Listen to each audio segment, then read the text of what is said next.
and I found out that this is one organization which is working on non-partisan basis, but really addressing gamut of issues of climate change and doing its bit. It is an independent forum. It's cross-party forum.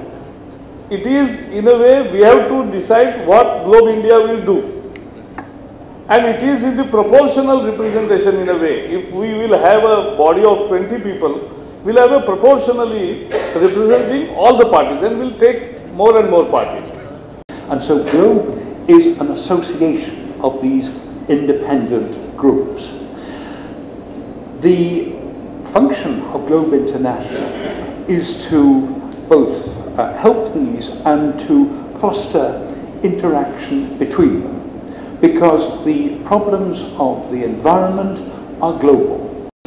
I'm particularly delighted that we have this relaunch of Globe in India, because this will be one way of ensuring that India plays its full part in the international climate change scene. And so I welcome this evening occasion and indeed wish Globe in India every success. Thank you. In the 16 countries that we had engaged legislators.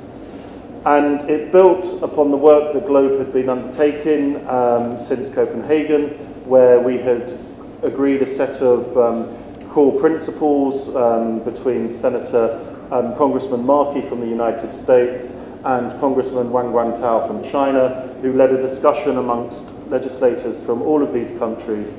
We only looked at state level activities, so this is not to say that there isn't a great deal happening at the provincial level, but it's simply that the work of Globe is with national legislators, and therefore that was the focus of the study that could form, that qualified under the criteria that we'd outlined. Next slide, please.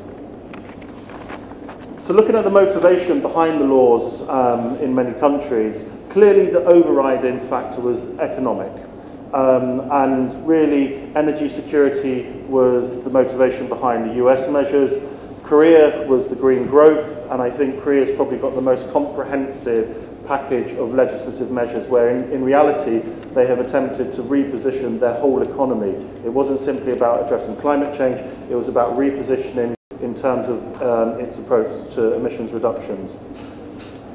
Price instruments, pricing carbon, trading mechanisms were a key feature, particularly obviously within Europe where you have the European Emissions Trading Scheme, but it's a live debate in Korea and it's also an issue under consideration in China at the moment. But regulation, the key approach on energy efficiency, where clearly there's enormous gain to be made regardless of the climate debate to the efficiency of energy use within countries, was probably the unifying feature throughout all legislation. Next slide, please.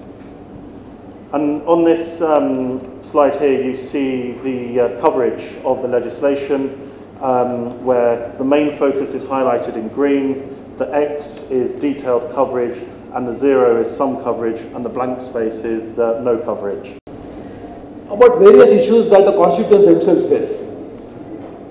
So the issues normally we think have nothing to do with climate change, because climate change is an issue which can discuss globally.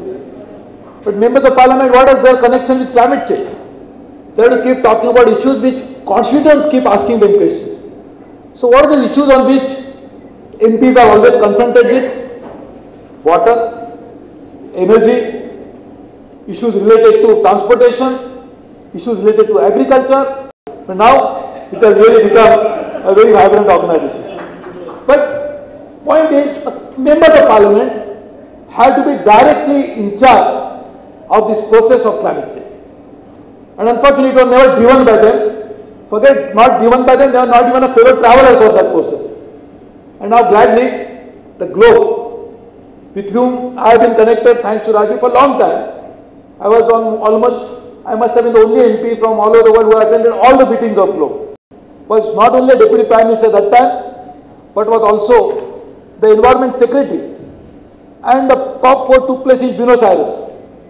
India had just tested the nuclear test in 98, Pokhran 2. As a result of which, there was no diplomatic relations, there was no high-level contact between UK and India.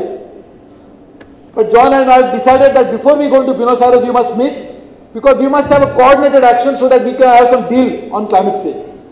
So when I went to London, his foreign office said we cannot meet. My foreign office was always telling me it is impossible that we can meet. But knowing John Prescott, he said climate is more important than this negotiation. So we met. On all this put together, I am sure the estimated cost of adaptation will not be less than that. At what rate India is growing? India is supposed to be growing at 7 or 8%. So just imagine the cost of adaptation is as high as the rate of growth. So are we really growing or we are not growing at all? And that is because of climate change. And therefore, it's a very imperative issue. It's an issue which is impacting all of us. And the only institution which should actually be interacting on these issues is the Parliament of India. And that is how the leadership has to be taken. And I'm very glad that members belonging to almost all political parties have decided to join hands on this. Because climate change is a completely neutral issue, a bipartisan issue, the issue on which members should really work irrespective of the party affiliation. Who opted out of Kyoto, who thought they could veto it by just saying Mr. Bush, who didn't believe in the science, decided he didn't want to be in Kyoto. Mr. Obama did believe in the science but can't do anything about it, seems to be the case. A very important lesson, because we cannot allow one country, whoever they are, to veto agreements and policies to deal with climate change. Very important issue as we now come to find. Governments will say, oh, we can't get an agreement. And then all those forces who don't believe in change, and many of them from the business sector, will come out of the woodwork and say it's failed. We must not allow that to happen. That are crucial. And let me give you a good example in conclusion.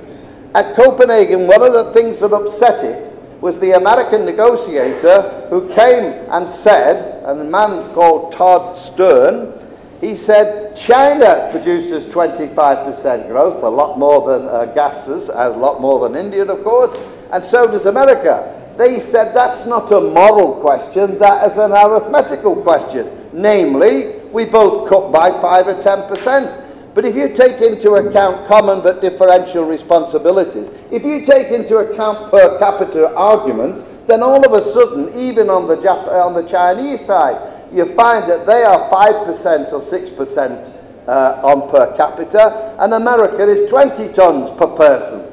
You have to have equity. You have to have consensus. I call it social justice, and that's what's embodied in the principles of Kyoto. And today, by launching the Globe India chapter here, individually today, will open a new chapter for the climate change debates in this country among the legislators, parliamentarians and politicians. We see the participation of various political parties here, parliamentarians from different political parties have participated in today's launching meeting.